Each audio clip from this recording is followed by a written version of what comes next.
दोस्तों, ईडी के जाने माने अफसर और दो मुख्यमंत्रियों को गिरफ्तार करने वाले कपिल राज ने अचानक से इस्तीफा दे दिया। उनके इस इस्तीफे को मंजूर भी कर लिया गया है, लेकिन जिन भी लोगों ने कपिल के बारे में सुना है वो हर एक समझने की कोशिश कर रहा है कि सर्विस के 15 साल बचे होने के बावजूद उन्होंने इस्तीफा आखिर क्यों दे दिया है। पूरी बात इस वीडियो में समझने की कोशिश करेंगे। दोस्तों, वित्त मंत्रालय की तरफ से इसकी जानकारी दी गई। बताया गया कि राष्ट्रपति ने 17 जुलाई को भारतीय राजस्व सेवा, सीमा शुल्क और अप्रत्यक्ष कर से कपिल राज का इस्तीफा स्वीकार कर लिया है।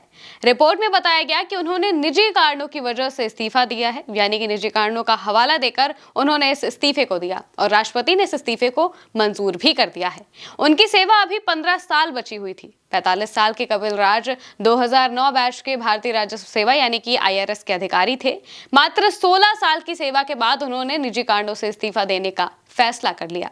सवाल यही है कि अचानक से ये फैसला क्यों लिया गया। ऐसा नहीं है कि उन्हें किसी ने प्रताड़ित किया हो या किसी भी तरह की प्रताड़ना या सरकार से कोई खटपट उन्हें झेलनी पड़ी हो, क्योंकि वो सरकार के काफी चहेते अधिकारियों में से एक हैं और वो काफी हाई प्रोफाइल अधिकारी भी हैं। कपिल राज का नाम तेज तर्रार जांच अधिकारियों में शामिल है। उन्होंने 8 सालों तक प्रवर्तन निदेशालय यानी कि ईडी में काम किया है।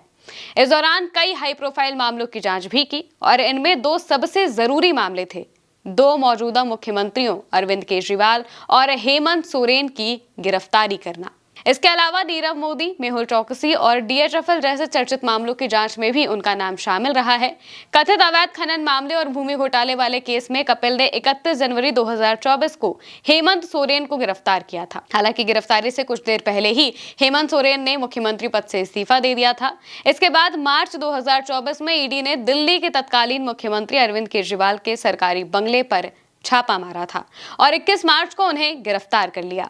इस गिरफ्तारी के दौरान कपिल राज मौजूद रहे। उन्होंने मामले से जुड़ी सारी जो भी फॉर्मेलिटीज थी उन्हें पूरा किया। इसके अलावा केजरीवाल को कोर्ट में पेश करते समय भी वो वहां पर मौजूद रहे थे। लेकिन वो अधिकारी जिस पर सरकार इतनी मेहरबान हो, जिसके सरकार से काफी अच्छे संबंध हो, पोस्टिंग भी मन मुताबिक हो और सर्विस के 15 साल भी बचे हों, वो जब इस्तीफा देता है तो सवाल उठना लाजमी है। और कई जानकारों का ऐसा मानना है कि अब कपिल राज बीजेपी में शामिल हो सकते हैं। क्यों, इसका भी जवाब आपको दे देते हैं। दरअसल इससे पहले भी ईडी के एक ऑफिसर ने इसी तरह से बीजेपी ज्वाइन कर ली थी। लखनऊ में सरोजनी नगर से बीजेपी के विधायक हैं राजेश्वर सिंह।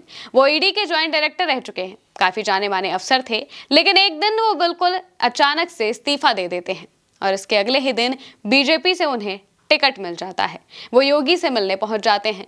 उस वक्त भी ये सवाल उठता है कि उन्होंने एक दिन का भी टाइम नहीं लिया और इस्तीफा देते ही बीजेपी में तुरंत शामिल हो गए। जब उनसे इसके बारे में पूछा गया तो उन्होंने कहा कि ये कोइंसिडेंस हो सकता है, पार्टी ने मुझे योग्य समझा है इस चीज के, इस वजह से मुझे टिकट दी गई है। लेकिन सवाल यह है कि योग्यता क्या रही। वो तो सिर्फ एक अधिकारी थे। अगर उन्हें जनता की सेवा करनी थी तो वो सिविल सर्वेंट रहते हुए भी कर सकते थे, लेकिन उन्होंने बीजेपी ज्वाइन करना ज्यादा सही समझा, इसलिए उन्हें बीजेपी से टिकट भी मिल गया।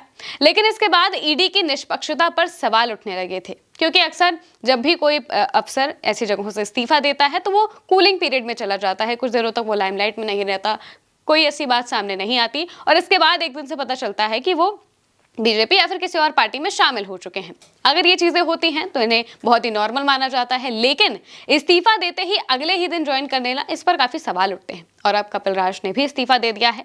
अभी तक तो उनके बीजेपी में शामिल होने की कोई बात सामने नहीं आई है, लेकिन ये दोनों केस लगभग एक जैसे हैं। इसी वजह से अटकलें लगाई जा रही हैं कि कपिल राज भी बीजेपी में शामिल हो सकते हैं, क्योंकि अपने करियर के पीक पर होने और सर्विस के 15 साल बचे होने के बावजूद उन्होंने इस्तीफा दे दिया है।